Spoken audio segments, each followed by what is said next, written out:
All right, and we are back. Okay, what I need Bushka to upload more videos so that way we can keep just piggybacking off of his videos and just constantly reacting to him. We have a great time though doing this kind of reaction series. I love the topics that Bushka comes up with in a lot of his videos, and his viewers, who are recommending, topics to make videos on.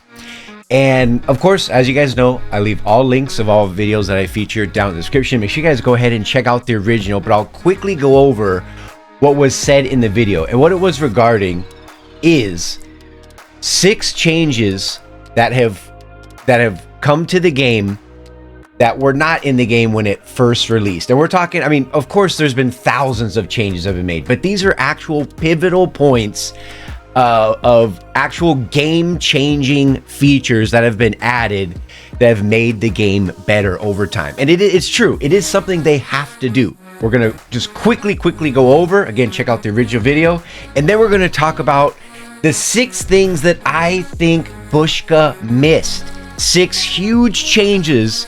I actually have a bonus one. Stay till the end. It's actually 7 changes that Bushka didn't mention in his video. And if he did, I missed it. And we're going to go over it and have some fun with this. And of course, you're watching gameplay from like 5 years ago. Hopefully you guys are enjoying it. The first thing that Bushka mentioned, it's in no particular order, was the e-pickup. But vaulting and parkour, room keys. He talked about room keys and just making loot more readily available. To include flares. Flares were not in the game when it was first released in 2018. Talking about universal markers, and where now when one of your teammates tag an enemy, because it instantly calls out the target that they hit. And of course, healing while moving. Here's the 6 things that I think were absolutely game changers that Bushka didn't mention in his video. These are not in any particular order. Number 1 is events, overall events. And it goes into what I was saying at the very beginning of the video. Events, and I know we might, point and laugh at some of the events that come to the game, but overall, the events are extremely important for many reasons. The obvious one is that it keeps the game fresh, that they're constantly coming out, whether it's once a month or every other month. Usually when there's a new update, they drop a new event. And especially the franchise events, when they're collabing with Resident Evil and games like that. Right now it's Shadow Force, during Halloween they have the zombie mode. It just always keeps the game, up to date, with what's going on. Events are massive. Again, you don't have to like all of them, but overall, they have been a positive thing to come to the game. The second one is, I'm actually shocked. Bushka, I don't think Bushka watches my channel, but if he is, Bushka, I'm talking to you. I am shocked that you didn't mention recalls. I know you don't play the event modes a lot, Bushka, but we're talking about the overall player. What I like doesn't mean everybody else is supposed to like it, right? I'm kind of an anomaly. But when we're talking about the overall player base and the health of the game, recalls, I think, have made one of, if not the most impact when we are talking about overall player experience in the game, giving somebody a second life.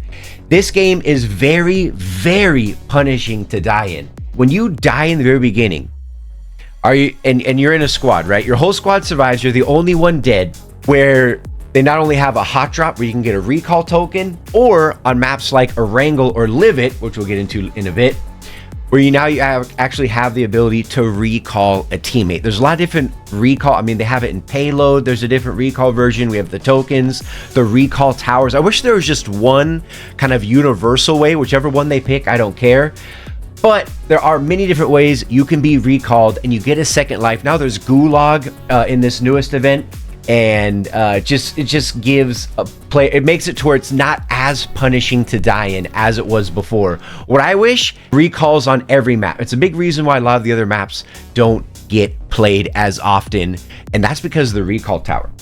A real big one, don't understand it too much. I make a lot of videos about this topic, but that is cheaters, right? They have done an incredible job when we're talking about, even though it's something a lot of you guys are going to be scoffing at and laughing at right now, but overall, in comparison to when the game first dropped, that's what this video is about. From when the game first dropped till now, cheating is nowhere near what it used to be compared to now. Yes, you're going to run into cheaters in your game, but you guys have to understand, back in the day, in 20 matches, I dare to say 18 or 19 out of your 20 matches, you would encounter somebody cheating and you'd be dead, and it was horrible. So many players left the game during this time. This was before a lot of the anti-cheating software that they've added to the game. That was way years before the security center, years before there was even like a report button. So the fact that they're still constantly finding new ways to eliminate, cheaters, make it more punishing, device bans, all these things that they've done to really mitigate cheating. Next one, I know in Bushka's video, he specifically said he wasn't going to touch on weapon changes, but there's one weapon change over them all.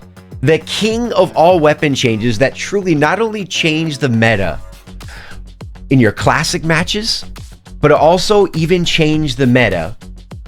Never mind the DBS. We're not talking about the DBS. Don't bring up the DBS around me. But it even made a difference in esports, whether it's here, whether it's China, and that is the UMP 45 buff. When the UMP, it used to be UMP 9 when the game first dropped. Then they switched. They did a whole ammo revamp. They swapped the vector and the UMP's ammos caliber, and they made the UMP 45. No one used it. It was absolutely trash, extremely slow fire rate. It was just awful.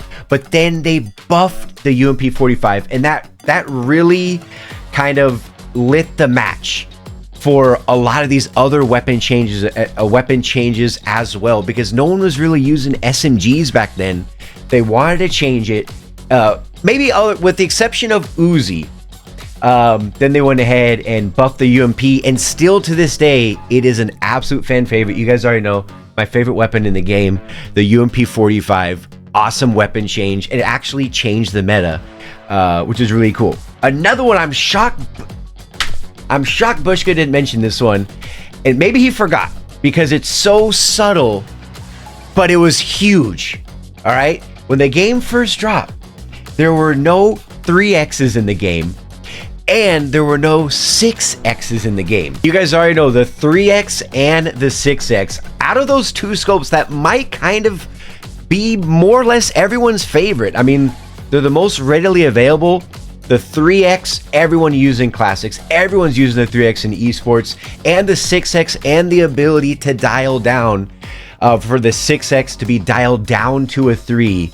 Without a doubt, two of the most popular scopes that were not in the game when it was first released. Next one, we're gonna talk about maps. Of course, when the game first dropped, it was only Erangel. Like a month or two later, they dropped Miramar. Another month or two later, they dropped Sonok, then Vikindi.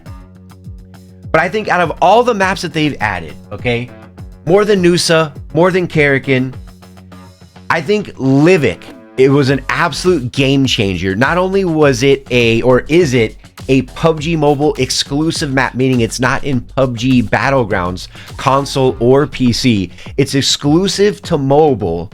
And the fact that, I mean, it kind of goes toe-to-toe with the Wrangle as far as popularity. I mean, from just your every average day player that just wants to get a quick game in, or people that are actually pushing the leaderboards exclusively only playing Livik. Without a doubt, Livik, I think that was in the 2.0 update, if I'm not mistaken, when they dropped Livik.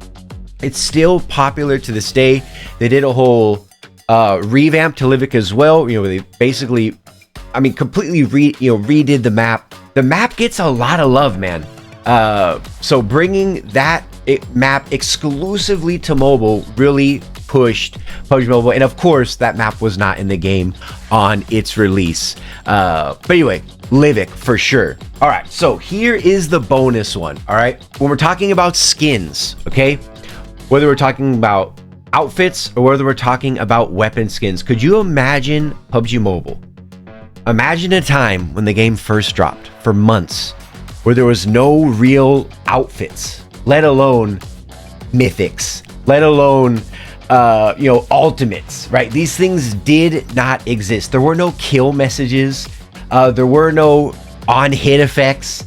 I mean, there were no animation crates or kill effects. No, it was just that a green puff of smoke coming out of a wood crate.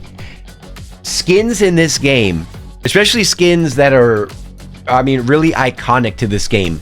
You know, skins like the mummy outfit, right? The pharaoh. We're talking about weapon skins. The first thing you think of, even if you don't have it, even if you don't like it, the first skin you're going to think of is what? You've already said it in your head. The Glacier M4, right? Which set in, I mean, that was a catalyst to all the other weapon skins as well. I didn't realize this video was going to go this long. Skins have, I mean, this how it was when the game first dropped. This right here, you guys, this was all you had. There were no skins when the game dropped. There really, I mean, other than like the Royale Pass, there was no real monetization until much later. I mean, you might criticize it's too heavily monetized, but guess what? The best thing about PUBG Mobile is it's free to play. You don't need to spend a single penny and you can have just as much enjoyment. But having said that, skins really have added, extra spice to the game. All right, even if people don't like skins, you might never realize it. Look at your inventory, right? Even if you haven't spent any money, there's still so many ways you can acquire skins. Weapon skins, outfits, whether it can be skins for your helmet, your backpack. It really does add something special and pretty unique to the game. And yeah, so what do you guys think, man? What do you guys think of my list? What do you think of Bushka's list? Check out his video in the description. I'll see you in the next one.